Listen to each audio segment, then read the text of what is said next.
भद्रं कर्णेभिः शृणुयाम देवाः भद्रं पश्येर्माक्षभिर्यजत्राः। मैं जब भी कुछ सुनूं अपने कान से तो वो भद्र यानी कि अच्छा सुनूं। मैं जब भी कुछ अपनी आंखों से देखूं तो वो अच्छा देखूं। ऐसे श्लोक हमारे वेदों में दिए गए हैं।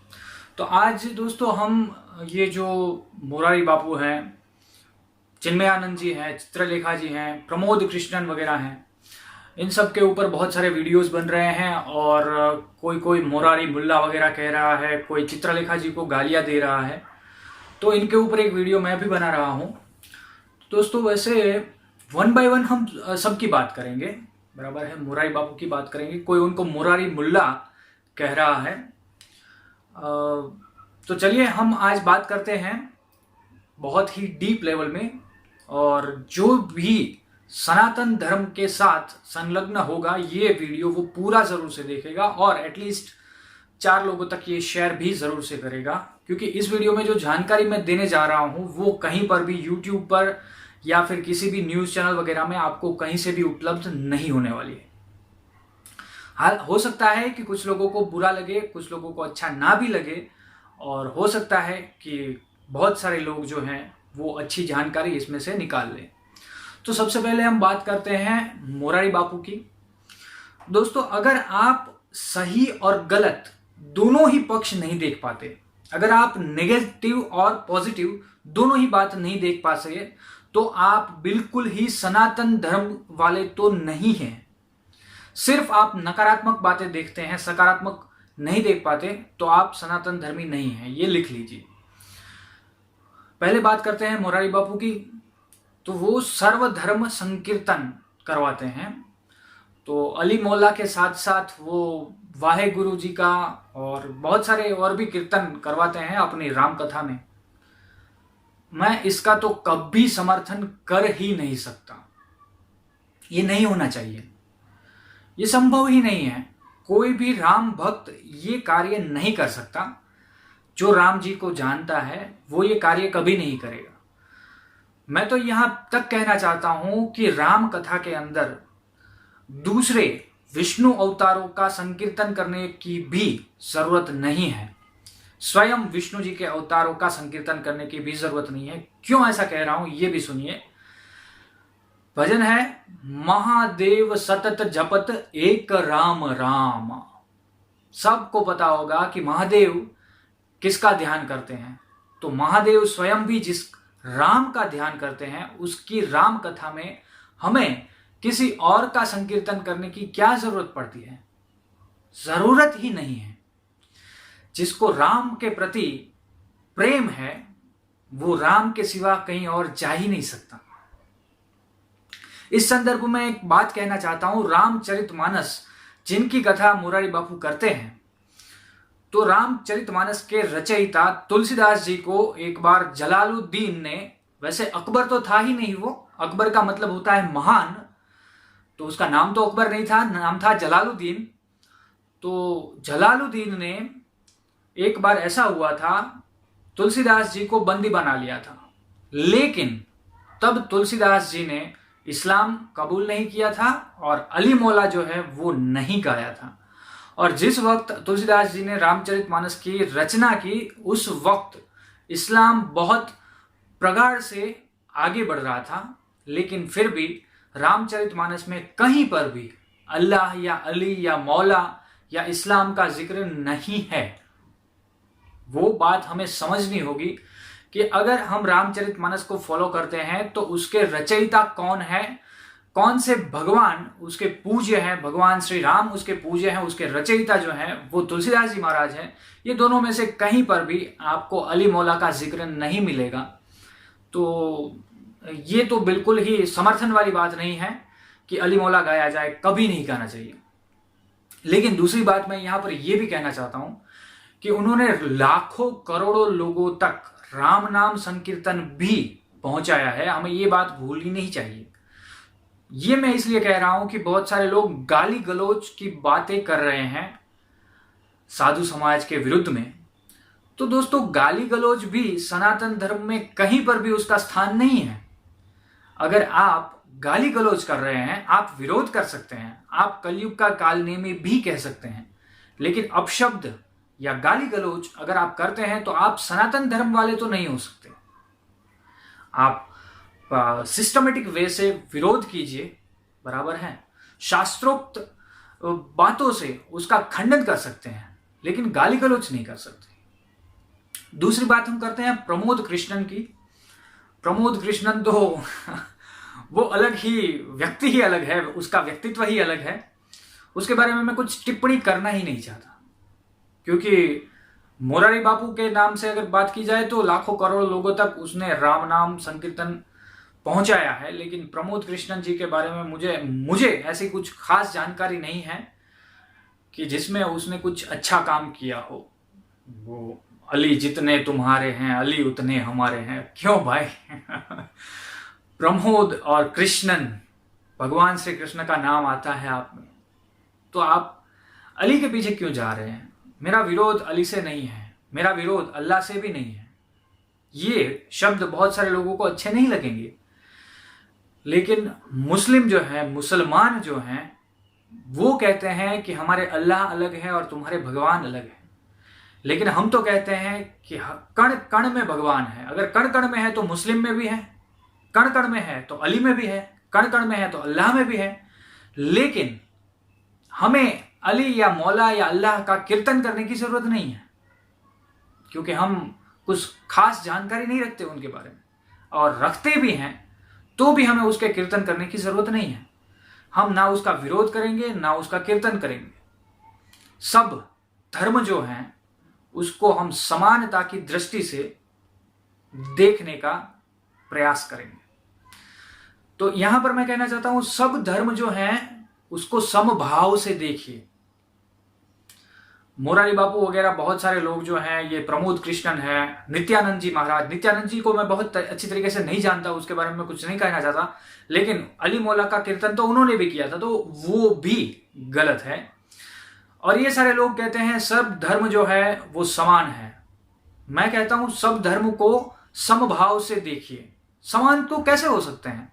गंगा जल और गटर का पानी एक समान किस तरह से हो सकता है? पानी पानी है अपनी जगह पर, वो हम समझते हैं, लेकिन गंगा जल जो है वो पवित्र होता है, वो गंगा जल होता है। गटर का पानी जो है वो अपवित्र होता है, वो गटर का पानी ही होता है। तो इसी तरह से सनातन धर्म जो है वो गंगा जल है, वो उसको हर पानी के साथ हम नहीं समान नहीं कह सकते, समभाव रख सकते हैं कि पानी पानी है, गटर का भी हो या गंगा जल का भी हो, सामान्य जल हो, समुद्र का जल हो, सब पानी है, लेकिन सब में गुण जो है वो अलग अलग है। तो ऐसे ही गुणवान हमारा सनातन धर्म जो है वो गंगा जल के समान है। दूसरे धर्मों की मैं बात यहां पर नहीं करना चाहता, लेकिन सनातन धर्म जो है उसको हम किसी और धर्म के साथ कंपेयर नहीं कर सकते। ऐसा नहीं कह सकते कि सब धर्म समान है।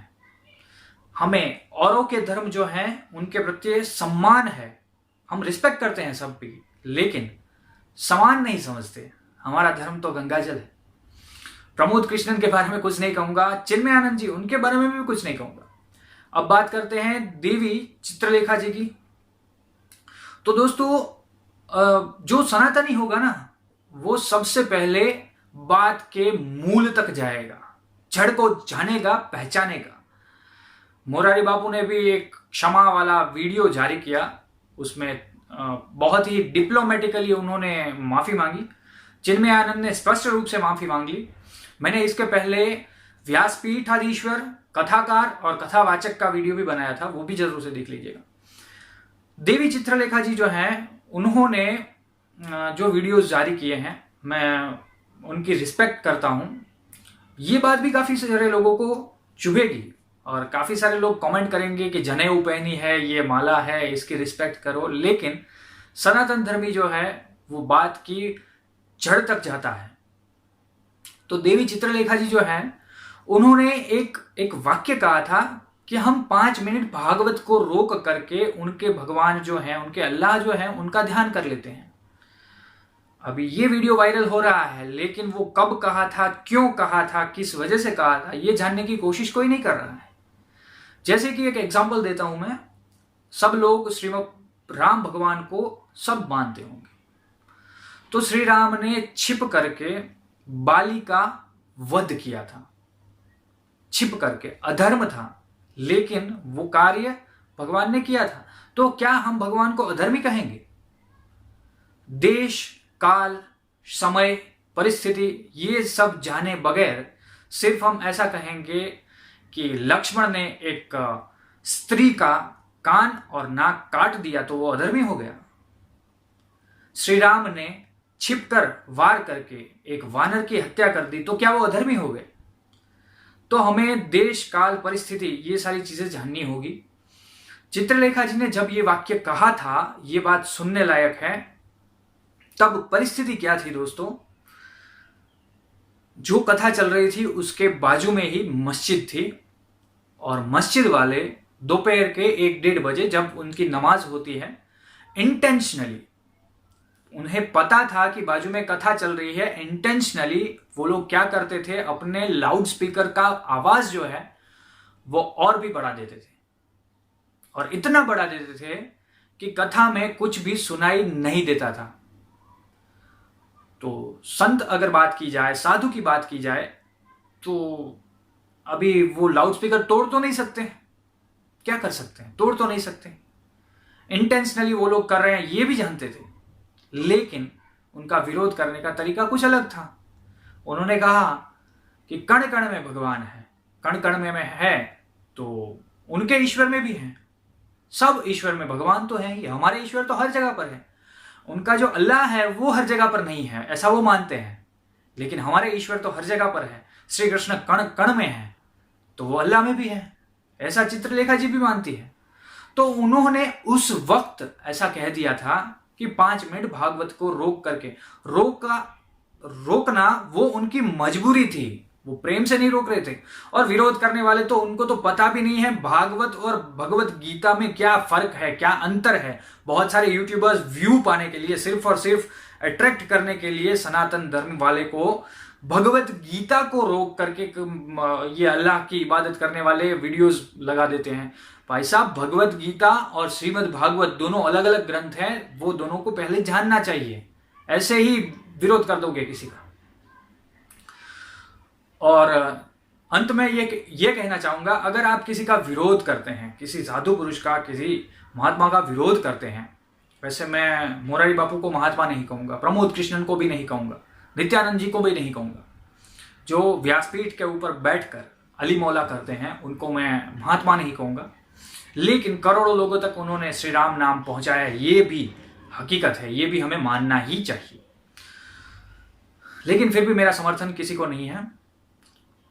लेकिन अगर हम विरोध करते हैं दोस्तों, तो क्या हम सनातन धर्म का पालन करते हैं? अपने आप से ये क्वेश्चन पूछिए। क्या हम सुबह जल्दी उठते हैं, सूर्योदय से पहले उठते हैं? क्या हम त्रिकाल संध्या करते हैं? त्रिकाल की बात छोड़िए, एक वक्त की संध्या भी हम क्या करते हैं? क्या हम मंत्र जाप करते हैं? क्या हम माला करते हैं? क्या हम प्राणायाम करते हैं? क्या हम कुछ भी ऐसा करते हैं जिससे हम ऐसा कह सकें कि हाँ, हम सनातन धर्मी हैं? कुछ भी अगर नहीं, तो हमें कोई हक नहीं बनता किसी का विरोध करने का। तो अगर हम ऐसा कुछ नहीं करते तो हम सब भी कलयुग के कालने में ही हैं। तो सबसे पहले सनातन धर्म को फॉलो करना स्टार्ट कीजिए। और जितने लोग सूर्योदय से पहले नहीं उठते हैं, एक प्रण कीजिए ये वीडियो में, कमेंट भी कीजिए कि मैं सूर्योदय से पहले जरूर से उठूंगा, सूर्योदय से पहले स्नान करूंगा, जपमाला करूंगा, ध्यान करूंगा, प्राणायाम करूंगा, भगवान का नाम लूंगा और श्रीमद् भगवत गीता का पठन पाठन करूंगा, प्रचार प्रसार करूंगा। ऐसा निर्णय लीजिए। उसके बाद हम किसी का भी विरोध कर सकते हैं, लेकिन ऐसा अगर कुछ नहीं करते तो सिर्फ विरोध करने का, नाटक करने का कोई भी अर्थ नहीं है। तो बस आज के लिए इतना ही। अगर अच्छा लगता है तो ज़्यादा से ज़्यादा लोगों तक ये शेयर कर दीजिए। बुरा लगता है तो वो आपकी सोच है, उसमें हम कुछ नहीं कर सकते। मैंने इस वीडियो में कुछ भी बुरा नहीं कहा है, तटस्थ कहा है, जो भी वास्तविकता है वही कही है। और जो लोग सुबह जल्दी उठते हैं उनको मेरा दोनों हाथ जोड़कर के प्रणाम है, और जो लोग सुबह जल्दी उठना शुरू करने वाले हैं उनको भी मेरा दोनों हाथ जोड़ के प्रणाम है। तो आज के लिए बस इतना ही, और ज़्यादा कुछ नहीं कहेंगे। और विदा लेते हैं। याद रखिए परिजनों, मैं हूं पार्थ जोशी और आप देख रहे हैं सत्य का सब्सक्रिप्शन। धन्यवाद परिजनों।